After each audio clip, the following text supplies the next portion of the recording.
I'm being blamed for my ex-best friend attempting to take her own life, even though she's the one who hooked up with my boyfriend and threw away our 16 years of friendship. Posted by you/sapphire_trash. My ex-best friend attempted to take her own life, and I don't care. I haven't reached out. She slept with my boyfriend behind my back. We're both 20F, and we've been friends since reception, 4 to 5 years old, a UK thing. She was my sister, my rock. We stood by each other through everything. When my parents divorced, she was there to offer a shoulder for me to cry on. When her grandmother died, I was there, keeping her afloat throughout high school. I'd been dating my boyfriend, 21M, for about 3 years. We started dating in sixth form, a version of UK college, and he was my first serious relationship. I introduced him to my family. He was many of my firsts. He was sweet, a little awkward, being a gamer guy, but he treated me to date nights and always made me feel special. Maybe this is me being young and dumb, but I thought I'd marry this guy someday. This was something I told my best friend. Well, about a month ago, while my boyfriend was in the shower, I saw a text notification pop up on his phone. We look at each other's notifications all the time, so I grabbed his phone to see it. It was from her, asking if they were still on for tonight and if she should wear his favorite dress. He told me he was hanging out with friends and going drinking. Him going drinking with friends wasn't unusual, so I never thought anything of it, but in hindsight, I wonder how much of him going out was with friends and how much of it was going out with her. I saved screenshots of their conversations. I sent them to myself. I showed him the messages when he came out of the bathroom and demanded he explain himself. I couldn't contain how upset, angry, and hurt I was. An argument ensued, where I told him he was disgusting, and I left his place. Shortly after arriving home, I started getting bombarded with calls and texts from my best friend. I answered none of her calls. I couldn't stomach hearing her voice, but her texts ranged from, "She never meant to hurt me. My boyfriend hit on her first. It didn't mean anything." Then it got angry, saying I should hear her out. If I was a real friend, I would take her calls. I'm being petty and childish for not listening to her side. Then back to sad, saying I was her closest friend in the world and she didn't want to lose me. My boyfriend was strangely quiet during this time. After a few days, I got myself together enough to send them both messages. Maybe it was cowardly, but I didn't have the strength to call them. I told my now ex-boyfriend that we were done and I wouldn't give cheaters any chances with me. He responded by trying to call me, but after the third or fourth attempt, he gave up. He sent me a final message saying it wasn't that big of a deal, that they just fooled around, but agreeing he didn't want to date me anymore. My ex-best friend was more persistent after I told her I wanted nothing to do with her. Day after day, I'd get messages and calls from her. Demanding to talk. Demanding we resolve this. Demanding I not say anything to anyone. Saying she's stopped seeing him. Saying she'll unalive herself if I don't talk to her. Really messed up stuff. I ended up confiding in a mutual friend about what was going on because I was seriously beginning to wonder if I was being a bitch. This friend reassured me that my feelings were justified. However, I wasn't expecting this friend to spread around what happened. The gossip spread like wildfire, and a few days ago, my ex-best friend tried to take her own life. I said nothing. I haven't visited her in the hospital. I haven't sent any messages to her family. Now her older sister keeps messaging me, telling me I'm a heartless bitch for leaving her at her lowest. For not trying to prevent this. That everyone makes mistakes and that her sister didn't intentionally hurt me. Maybe it does make me a heartless bitch, but I don't care. I'm relieved she survived, but I'll never forgive her. I'll never forgive her betrayal. She destroyed our friendship when she slept with my boyfriend. Commenter. Good, don't contact her or her family, that's done for. You're not responsible for her mental health. And make better friends, not gossiping ones like the one who told everyone. Just cut them off. If your family tries to pressure you to be friends with her, warn them that you're not above going low contact with them. Block them all as well. Ops response. Unfortunately, I don't think the friend I confided in had intended for things to escalate so much. She really helped me understand that I wasn't being a terrible person for not giving my ex-BFF a second chance. She cheered me up and made me feel better, but she ended up telling the rest of our friend group, and after that, it was like Pandora's box had been opened. I've blocked my ex and my ex-BFF. I've also blocked her sister, and it's looking like I'll need to block one of her cousins too. This makes me a little sad because I was always so close with her cousins. My dad agrees with me 100% and told me I'm doing the right thing. When I told my mom, I could tell she was disappointed and tried suggesting that I talk to my ex-BFF, but I shut that down really quickly, and she backed off. Update 1 month later. Hey again. It's been a while. First, I want to thank everyone for all their comments and support. In hindsight, I now realize I wasn't being a beach, but in the moment, when I was being bombarded by texts and calls from her family, it's hard not to let those thoughts mess with your head. I didn't know if I was going to post an update, but some things have happened, so this might get a little long, sorry. Giving fake names, ex-BFF is Nikki, her older sister is Tammy, and ex-BF is Josh. I'll name anyone relevant as I go. So I mentioned in a comment that my mom wanted to speak to me later that day.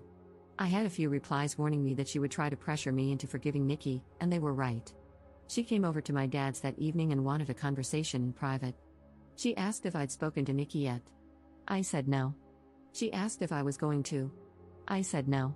I was trying to be as firm as possible because I knew what she was about to do. She asked, "Don't you think you should?" My response was, "No. I don't see why I should." I sent her a final message almost a month ago. This is where things began to really go south in the conversation. "Mum, love, she's in the hospital right now. She needs all the support she can get. You're meant to be her friend."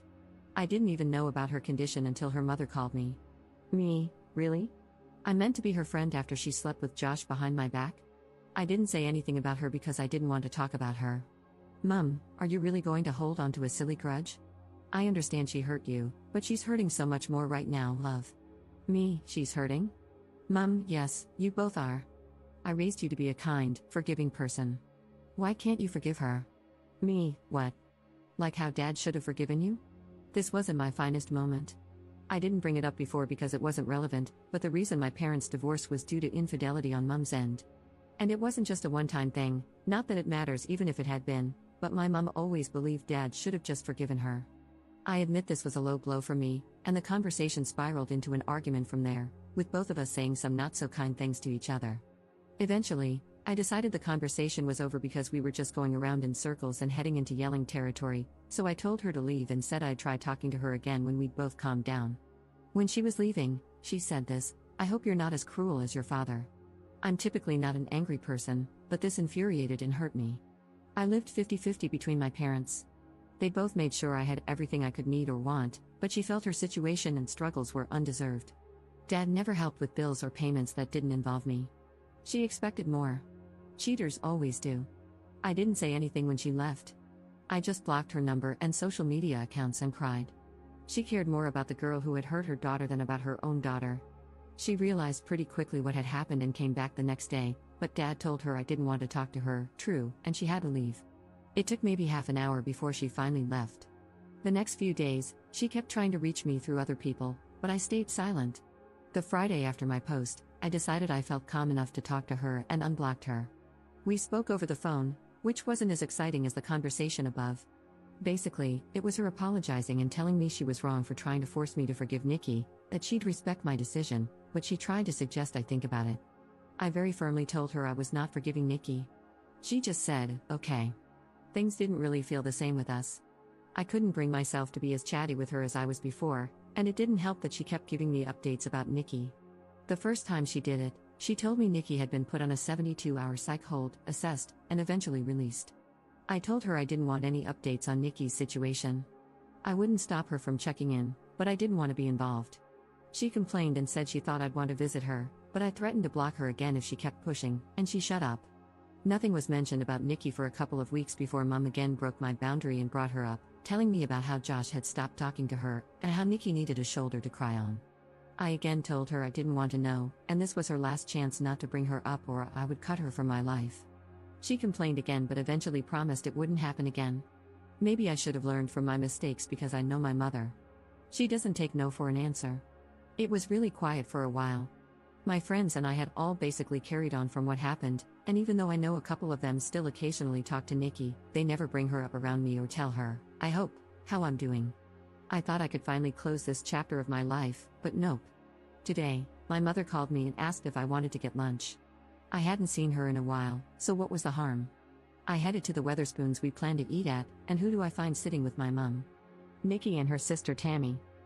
As soon as Nikki sees me, she gets up and tries to hug me, but I just raise a hand and take a step back, and this girl has the audacity to look upset.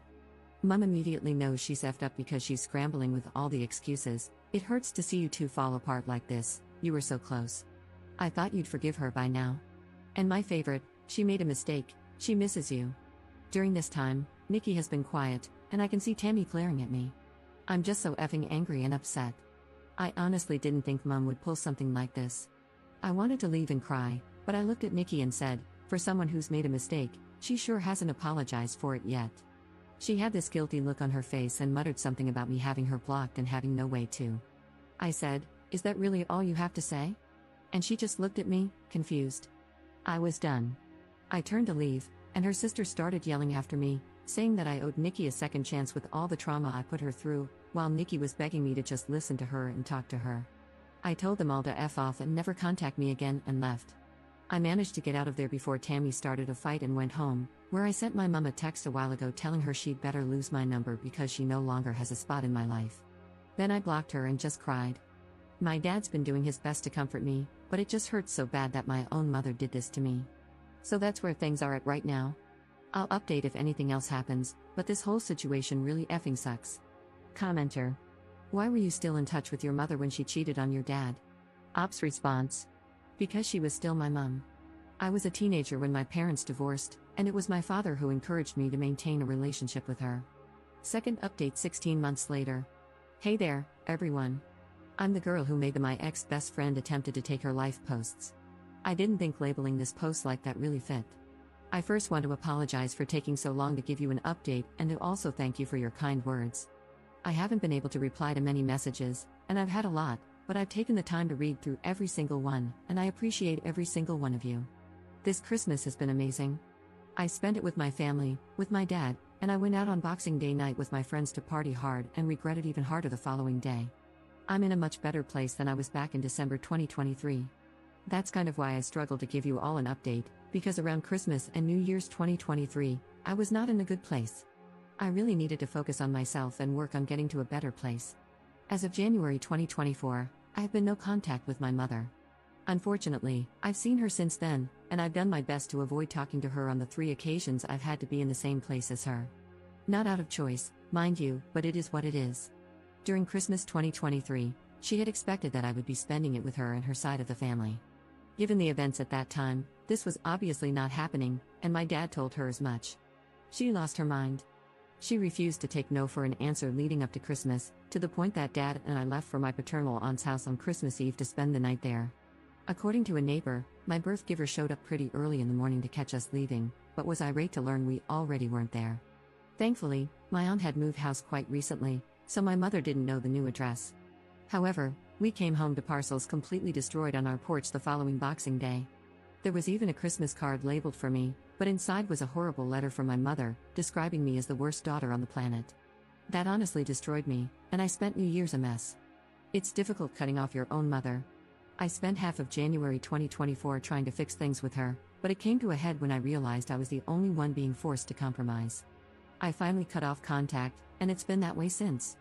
There's been more between then and now, but I think those are incidents I'll post on my Reddit page or in the comments of this post to prevent it from getting too long. In terms of Nikki, I've heard she's doing better.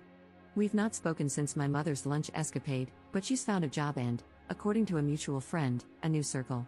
Despite everything that she's put me through, I'm happy for her. It's almost 2 a.m. here in the UK, so if I suddenly stop responding to comments, I've fallen asleep.